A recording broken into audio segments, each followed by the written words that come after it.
경제 살리기에 총력을 기울이고 있는 정부의 가장 큰 당면 과제 중 하나는 바로 일자리 창출입니다. 고용 절벽이란 말이 나올 정도로 심각한 상황이 계속되는 가운데 최근 에너지 업계에서도 일자리에 대한 갑론을박이 오고 가고 있습니다. 원전, 석탄 화력을 줄이고 태양광, 풍력 등 재생에너지 비중을 늘리는 에너지 전환 정책 때문인데요. 원자력계에선 탈원전이 계속될 경우 일자리 감소가 불가피하다고 주장하는 반면 재생에너지 분야에서 새로 생겨나는 일자리가 더 많다는 반박도 나옵니다. 에너지 전환과 일자리, 어떤 관계가 있는지 오늘 특이한 기자들에서 자세히 알아보겠습니다.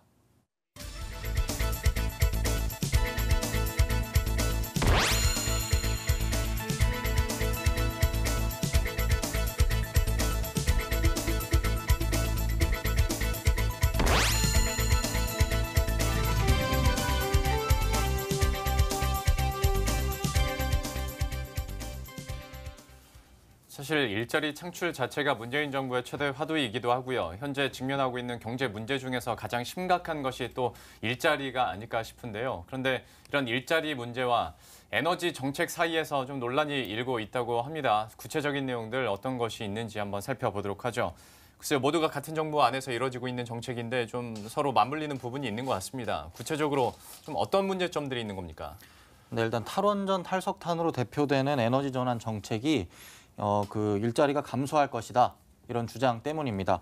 실제로 최근 정부 용역 보고서에서 원전 신규 수출이 없을 경우에 원자력계 관련 일자리가 1만 개 감소한다라는 이런 보고서가 공개되면서 파장이 더 커졌습니다. 원자력계에서는 비판의 수위를 높이고 있습니다. 신규 원전 건설이 이루어지지 않을 경우에 우리나라가 시간과 비용을 투자해 축적했던 원자력 생태계가 무너지고 관련 일자리도 대거 감소할 것이다. 이런 주장을 계속 해왔는데 그 주장이 맞았다는 겁니다. 원자력계는 특히 원전 기자재를 생산하고 납품하는 중소기업이 큰 타격을 입을 것이다. 이렇게 주장하고 있습니다. 통상 원전 2기 정도를 건설할 때 그 중소기업이 약 2,000곳 정도가 참여하는 것으로 알려져 있는데요. 원전 건설이 이루어지지 않을 경우 이들 중소기업의 일감이 감소하고 심지어는 업종을 바꾸는 곳까지 늘어나게 되면서 그 일자리를 잃는 사람이 더욱 늘어난다라는 것이 원자력계의 주장입니다.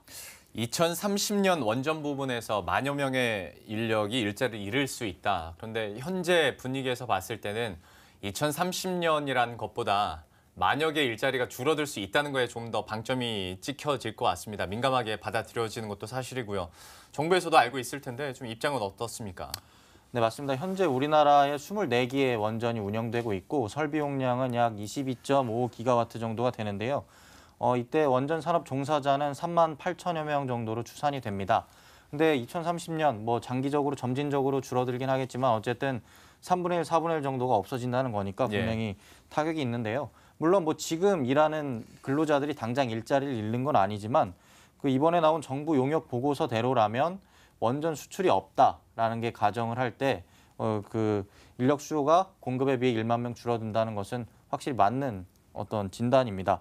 아무래도 이제 신규 원전 건설이 없으니까 관련 일자리가 줄어드는 것은 맞고 그리고 이제 가동 중인 원전을 수명 연장하지 않고 수명이 다하면 폐쇄를 하기 때문에 그쪽에서 일하고 있는 일자리 수도 줄어들게 되는 것은 사실입니다. 다만 보고서에는 원전 4기 수출을 할 때 그리고 8기 수출을 할 때 이런 시나리오도 가정을 해서 나와 있습니다. 4기 수출을 그러니까 사우디나 영국, 체코 등에 수출되는 원전의 4기가 성공이 되면 그 수요와 공급이 대부분 일치를 하고 8기 수출을 하게 되면 공급보다 수요가 오히려 1만 개 정도 늘어난다라는 주장인데요. 이에 따라서 정부는 그 성공적인 원전 수출을 위해서 정상외교 그리고 원전 수출 전략 협의회 그리고 양자 간 경제 협력 등을 통해서 원전 수출 성공에 총력을 다한다는 방침입니다. 참 만개가 사라진다고 하는데 그런데 얘기를 해준 것처럼 원전 수출이 있어야 또 원전 관련 일자리가 유지가 되는 거 아니겠습니까? 반대로 수출이 없으면 나중에는 원전 일자리가 줄어들 수밖에 없는 상황인 거고 이것도 참 애매할 것 같은데 관련해서 대책은 나오고 있습니까? 네, 보고서대로라면 결국 원전 수출이 없으면 국내 원전 일자리가 사라진다라는 어떤 가설 그리고 원전 수출이 우리나라 원전 생태계를 유지하는 유일한 대안이다라는 게 증명된 셈입니다. 일단 정부는 국내에서는 원전 안전 분야 그리고 원전 해체 분야 이런 새로운 부분들에서 일자리를 좀 더 확충하고 그쪽 분야로 원자력공학과 졸업생들이나 관련 그 학생들의 그 인력 분포를 좀 더 다양화한다는 방침입니다. 아울러서 매년 인력 수급 영향 평가라는 걸 해서 원자력 관련 인력의 고용을 지원하겠다 이런 계획도 내놓고 있습니다. 중소기업들이 많이 이제 어려움에 빠진다라는 지적을 감안해서 그 긴급 경영자금 등을 이제 동원을 해서 중소기업에게 지원하겠다 이런 대책도 내놨는데요. 예. 하지만 이런 일련의 대책이 과연 원자력계에 얼마나 도움이 될 것인가? 그러니까 산업 자체가 없어질 수 있는 우려 이런 것을 좀 타개하는 데는 약간 부족함이 있지 않나. 사실상 미봉책에 그칠 것이다라는 주장도 나오고 있습니다.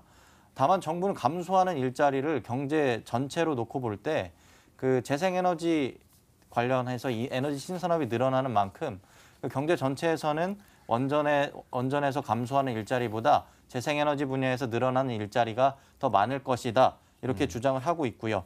그 에너지 신산업, 재생에너지 부분에서 확충이 가능할 것이다라고 이야기를 하고 있는데요.